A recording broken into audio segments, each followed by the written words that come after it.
Hari-hari yang diharamkan berpuasa. Yang pertama, 2 hari raya yang pertama. Hari Raya Aidilfitri bersamaan 1 Syawal. Hari Raya Aidilfitri merupakan hari kemenangan untuk umat Islam setelah berpuasa selama sebulan pada bulan Ramadan.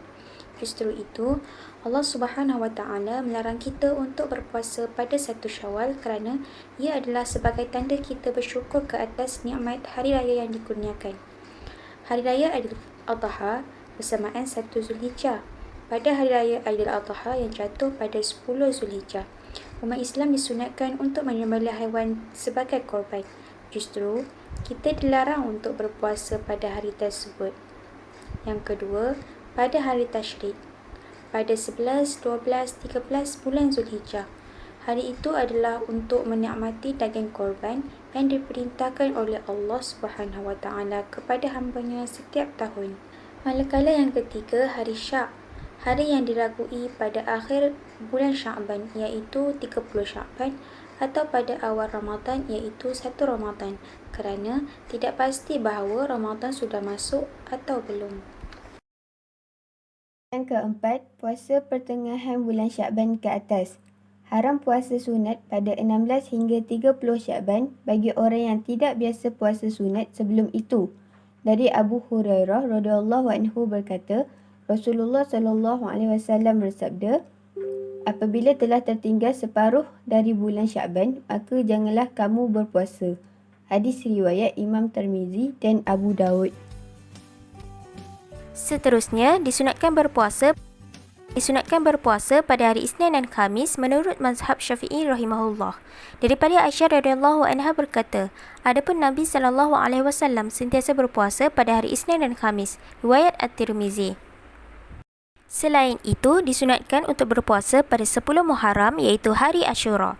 Daripada Abu Qatadah radhiyallahu anhu bahawasanya Rasulullah sallallahu alaihi wasallam bersabda, berpuasa pada hari Ashura sesungguhnya aku mengharapkan kepada Allah supaya ia dapat menghapuskan dosa-dosa setahun sebelumnya. Riwayat Ibnu Majah.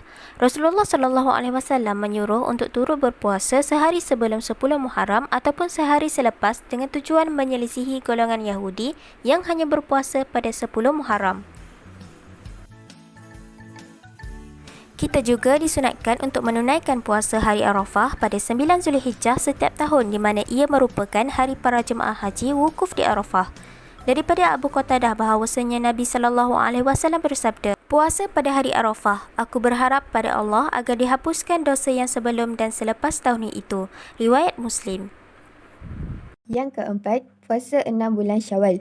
Mengerjakan puasa sunat sebanyak 6 hari dalam bulan Syawal setelah berpuasa sebulan di bulan Ramadan akan disamakan dengan berpuasa sepanjang tahun. Nabi Muhammad SAW bersabda yang bermaksud, sesiapa yang berpuasa di bulan Ramadan kemudian dituruti dengan 6 hari Syawal, maka dia seperti berpuasa setahun.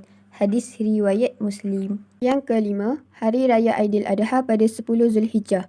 Amalan berpuasa pada 10 hari terawal Zulhijjah akan mendapat ganjaran pahala yang berlipat ganda. Hadis menjadi dalil kepada beramal soleh pada 10 hari ini lebih disukai Allah berbanding amalan-amalan pada hari yang lain tanpa sebarang pengecualian. Apabila ia menjadi perkara yang disukai oleh Allah, maka ia adalah sesuatu yang afdal di sisinya. Seterusnya, puasa hari putih. Puasa 13, 14 dan 15 pada setiap bulan. Kita disunatkan berpuasa 3 hari setiap bulan, iaitu setiap 13, 14 dan 15 hari bulan dalam bulan-bulan Hijriah. Walau bagaimanapun, puasa pada 13 Zulhijjah dikecualikan kerana haram berpuasa pada hari tersebut. Pada bulan Sya'ban 1442 kali ini, jadual puasa Ayyamul Bayd jatuh pada tarikh 27, 28 dan 29 Mac 2021. Dalil dan kelebihan puasa hari putih yang telah diambil dari hadis yang telah diriwayatkan daripada Abu Qatadah radhiyallahu anhu, katanya Rasulullah sallallahu alaihi wasallam bersabda yang bermaksud kelebihan puasa pada 3 hari setiap bulan menyamai puasa sepanjang tahun. Riwayat Muslim. Puasa nisfu Sya'ban. Bulan Sya'ban merupakan antara bulan yang agung dalam syarak. Pada bulan Sya'ban, laporan amalan seseorang akan diangkat oleh Allah.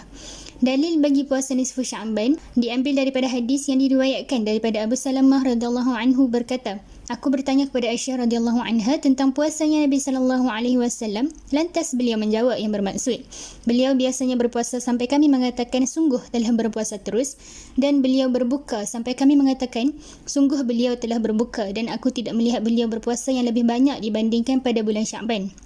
Biasanya beliau berpuasa pada bulan Sya'ban semuanya, dan biasanya beliau berpuasa pada bulan Sya'ban kecuali sedikit.